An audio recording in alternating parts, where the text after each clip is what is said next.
Assalamualaikum friends. Welcome to NJF Creation. எப்படி இருக்கீங்க friends? எல்லோரும் நல்லா இருக்கீங்களா? இன்றைக்கி நம்ம சேனலில் பட்டர் ஷீட் யூஸ் பண்ணாமல், அவன் இல்லாமல், அதுக்கப்புறம் கேக் க்ரீம் எதுவுமே நம்ம ரெடி பண்ணாமல் ஈஸியாக டக்குன்னு செய்யக்கூடிய ஒரு கேக் தான் பார்க்க போகிறோம். 90's கிட்ஸோட ஃபேவரட் கேக் அப்படின்னு சொல்லலாங்க. கண்டுபிடிச்சிங்களா எல்லாருமே? ஆமாங்க, ஹனி கேக் தான் நம்ம இன்றைக்கி செய்ய போகிறோம். அதுக்கு முன்னாடி ஒரு ரிவ்யூ வீடியோவும் நம்ம பார்க்க போகிறோம். எனக்கு வந்துட்டு என்னோடய கோசிஸ்டர் வந்து கிஃப்ட் பண்ணியிருந்தாங்க. நான் ரொம்ப நாளாகவே இதை வாங்கணும்னு நினச்சிட்டு இருந்தேன் ஒரு பொருள் தாங்க எனக்கு கிஃப்ட் பண்ணியிருந்தாங்க. ரொம்பவே சர்ப்ரைஸாக இருந்துச்சு. ஓப்பன் பண்ணி பார்த்த உடனே எல்லாருக்குமே ரொம்ப ஷாக்காகவும் இருந்துச்சு. கேக் மோல்டு தாங்க எனக்கு கிஃப்ட் பண்ணியிருந்தாங்க. நான் கூட பார்க்கவுமே ஒன்று தான் இருக்குது அப்படின்னு நினச்சிட்டு இருந்தேன். ஆனால் அவள் எடுத்து பார்த்தோன்னே பார்த்தீங்கன்னா 3 கேக் டென் இருந்துச்சு. அதில் ஒன்று வந்து பார்த்திங்கன்னா 9 இன்ச்சு, இன்னொன்று 10 இன்ச்சு, இன்னொன்று 11 இன்ச்சு பேன் இருந்துச்சுங்க. ரொம்பவே சூப்பராக இருந்துச்சு. லாக் சிஸ்டம் ரொம்பவே நல்லா இருந்துச்சு. பாருங்கள், அவங்க ஃப்ளிப்கார்ட்டில் தாங்க ஆர்டர் பண்ணி வாங்கியிருந்தாங்க. ரொம்பவே நல்லாயிருக்கு. 3 கேக் டின்னுமே ரொம்ப சூப்பராக இருந்துச்சு. சரி, அந்த கேக் டின்லேயே நம்ம வந்துட்டு கேக் ட்ரை பண்ணலாம் அப்படின்னு சொல்லிட்டு டக்குன்னு முடிவெடுத்தாங்க. நான் வந்து கேக் செய்யவே ஆரம்பித்தேன். வீட்டில் இருக்கிற பொருட்களை வச்சு நம்ம ஈஸியாக பண்ணுற கேக் இந்த கேக் தான் அப்படின்னு சொல்லிட்டு தாங்க டக்குன்னு இந்த கேக் ரெடி பண்ணிட்டேன். இப்போ எப்படி செய்யுது நம்ம பார்க்கலாம். ஒரு பவுலில் 4 முட்டையை உடச்சி சேர்த்துக்கோங்க. முட்டை வந்து ரூம் டெம்பரேச்சரில் இருக்கிற மாதிரி பார்த்துக்கோங்க. இதை உடச்சி சேர்த்துட்டு இந்த மாதிரி நல்லா பீட்டரை வச்சு பீட் பண்ணிக்கோங்க. பாருங்கள், ஒரு 5 நிமிஷம் பீட் பண்ண பிறகு இதில் 1 கப் அளவுக்கு பவுடர் பண்ண சுகர் கொஞ்சம் கொஞ்சமாக சேர்த்துக்கோங்க.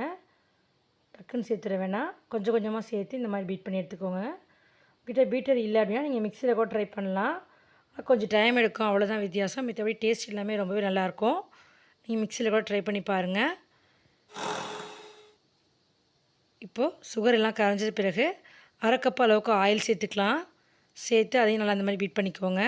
அதுக்கப்புறம் 1 டேபிள் ஸ்பூன் அளவுக்கு வெனிலா எசன்ஸ் சேர்த்துக்கோங்க. சேர்த்து இந்த மாதிரி பாருங்கள் ஃப்ளஃபியாக வர அளவுக்கு பீட் பண்ணி எடுத்துக்கோங்க. இப்போ இதில் ட்ரை இன்க்ரீடியன்ட்ஸ் எல்லாமே சேர்த்துடலாங்க. ஒரு சலாடை வச்சுட்டு அதில் 2 கப் அளவுக்கு மைதா மாவு சேர்த்துக்கோங்க. 1 டேபிள் ஸ்பூன் அளவுக்கு பேக்கிங் பவுடர், 1/2 டேபிள் ஸ்பூன் அளவுக்கு பேக்கிங் சோடா, கொஞ்சமாக உப்பு சேர்த்துட்டு நல்லா சளிச்சு விட்டுருங்க. நம்ம எப்போ கேக் பண்ணாலுமே நம்ம சளிச்சுட்டு தாங்க செய்யணும். இப்போ இதை லைட்டாக இந்த மாதிரி மிக்ஸ் பண்ணி விட்டுக்கோங்க. கட்டி இல்லாமல் மிக்ஸ் பண்ணணும்.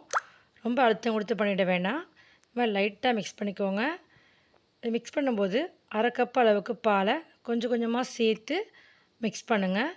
ஒரே பக்கமாகவே சேர்த்து நீங்கள் மிக்ஸ் பண்ணிக்கோங்க. மாற்றி மாற்றி மிக்ஸ் பண்ண வேணாங்க. ரொட்டேஷன் வந்து ஒரே பக்கமாகவே இருக்கணும். பாருங்கள், இந்த மாதிரி கட்டி இல்லாமல் மிக்ஸ் பண்ணி விட்டு வச்சுக்கோங்க. நீங்கள் மாற்றி மாற்றி மிக்ஸ் பண்ணிங்க அப்படின்னா கேக் வந்து உப்பி வராது. இப்போது நான் வந்து இன்றைக்கி 9 இன்ச் பேனில் தான் கேக் பண்ண போகிறேன். அதில் கொஞ்சமாக நெய் சேர்த்துருக்கேன். நெய்யை வந்து இந்த மாதிரி கார்னர்ஸ்லாம் படுற மாதிரி நல்லா ஸ்ப்ரெட் பண்ணி விட்டுட்டு அதிலே கொஞ்சமாக மைதா மாவு சேர்த்து நல்லா ஸ்ப்ரெட் பண்ணி விட்டு எடுத்துக்கோங்க. அந்த மாவை வந்து வெளியில் எடுத்துருங்க, மிச்ச மைதா மாவை. அதுக்கப்புறமா நம்ம ரெடி பண்ணி வச்சுருந்த கேக் பேட்டர் இதில் ஊற்றிடலாம். ஊற்றி நல்லா சமப்படுத்தி விட்டுருங்க. இப்போ இந்த மாதிரி நல்லா டேப் பண்ணிக்கோங்க. அப்போ தான் நமக்கு ஏர் பபிள்ஸ் ஃபார்மாக இருக்கும். அப்புறமா கேக் செய்ய போகிற பாத்திரத்தில் ஸ்டாண்ட் வச்சு ஒரு 10 மினிட்ஸுக்கு நல்லா ஹீட் பண்ணிவிடுங்க. இப்போ நம்ம கேக் டின்னை வச்சுட்டு மூடி போட்டு லோ ஃப்ளேமில் 35 மினிட்ஸ் அப்படி விட்டுருங்க. இப்போ நம்ம ஹனி சிரப் ரெடி பண்ணிக்கலாம்.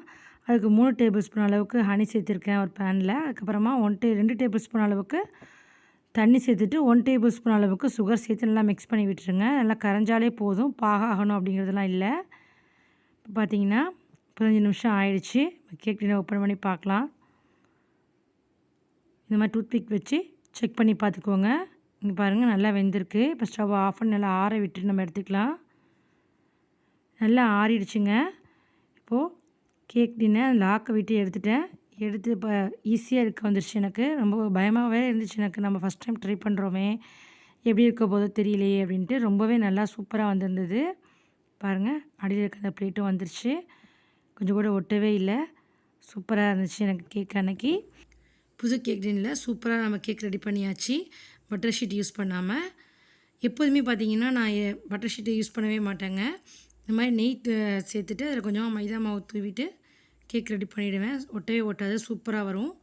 இப்போ நம்ம அதை வந்து ஒரு பிளேட்டில் சேர்த்துட்டு இந்த மாதிரி ஃபோக் வச்சு நல்லா ஹோல் போட்டுக்கலாம் ஃபுல்லாகவே. அப்போ தான் வந்து நம்ம ரெடி பண்ணியிருக்க ஹனி சிரப் வந்து உள்ளே இறங்கி சாப்பிடும்போது ரொம்பவே ஜூஸியாக சூப்பராக இருக்கும்.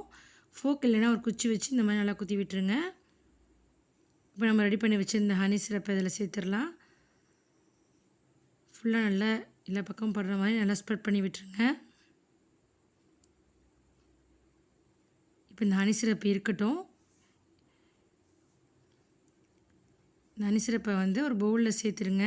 அது 2 டேபிள் ஸ்பூன் அளவுக்கு மட்டும் அந்த பேன்லேயே சேர்த்துட்டு ஃப்ரூட் ஜாம் இருக்குது இல்லையா, அதுலேருந்து ஒரு 3 டேபிள் ஸ்பூன் அளவுக்கு நம்ம சேர்த்துக்கலாம்.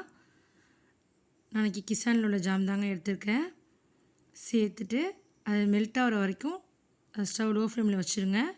கொஞ்சம் மெல்ட் ஆகி வரட்டும். இப்போ இன்னொரு பக்கம் பார்த்தீங்கன்னா ஒரு முடி தேங்காவை துருவிட்டு இந்த மாதிரி லைட்டாக வறுத்துக்கணும். ஸ்டவ்வை லோ ஃப்ளேமில் வச்சுட்டு இந்த மாதிரி லைட்டாக வறுத்துட்டு அதை பவுடர் பண்ணி எடுத்துக்கலாங்க. நம்மளுக்கு டெசிகேட்டட் கோகோனட் வீட்டிலேயே ஈஸியாக நம்ம ரெடி பண்ணிடலாம். இந்த மாதிரி ரெடி பண்ணி தான் கேக்கில் அப்ளை பண்ணியிருக்கேன் நான் இன்றைக்கி. பாருங்கள் நல்லா மெல்ட் ஆகிடுச்சு. இப்போ ஸ்டவ்வை ஆஃப் பண்ணிவிட்டு நம்ம இதை உடனே நம்ம கேக்கில் சேர்த்துடலாம். ஏன்னா நமக்கு ஆறி போயிடுச்சு அப்படின்னா இறுகி போயிடும். அதனால் சூடாக இருக்கும்போதே இந்த மாதிரி நல்லா கேக்கில் ஃபுல்லாக ஸ்ப்ரெட் பண்ணி விட்டுருங்க. எல்லா பக்கம் படுற மாதிரி நல்லா ஃபுல்லாக ஸ்ப்ரெட் பண்ணி விட்டுருங்க. இப்போ நம்ம ரெடி பண்ணி வச்சுருந்த டெசிகேட்டட் கோகோனட்டை இனிமேலே சேர்த்துடலாம். எல்லா பொருளுமே நமக்கு ஈஸியாக வீட்டில் இருக்கக்கூடிய பொருட்கள் தாங்க. இப்போது வந்து ஹனியாக இருக்கட்டும், ஜாமாக இருக்கட்டும், கோகோனட்டாக இருக்கட்டும், எல்லாமே ஈஸியாக நம்ம வீட்டில் இருக்கிற பொருளை வச்சு நம்ம வந்து இந்த கேக் ரெடி பண்ணலாம். ஸோ கண்டிப்பாக ட்ரை பண்ணுங்கள். அவ்வளோதான் ஃப்ரெண்ட்ஸ், நம்மளோட ஹனி கேக் சூப்பராக ரெடி ஆகிடுச்சு. பாருங்கள் எவ்வளோ சாஃப்டாக சூப்பராக வந்திருக்கு அப்படின்னு. ரொம்பவும் ஈஸியாக டக்குன்னு ரெடி பண்ணியாச்சு. கேக் இப்படி சாப்பிடும்போது ரொம்பவே சூப்பராக இருக்கும். இன்னும் ஜூஸியாக வேணும் அப்படின்னா கேக் எல்லாத்தையுமே நம்ம ஸ்கொயர் ஷேப்பில் கட் பண்ணி எடுத்துக்கிட்டு ஹனி சிரப் இருக்கு இல்லையா, அதை லைட்டாக இந்த மாதிரி டிப் பண்ணி எடுத்துக்கோங்க.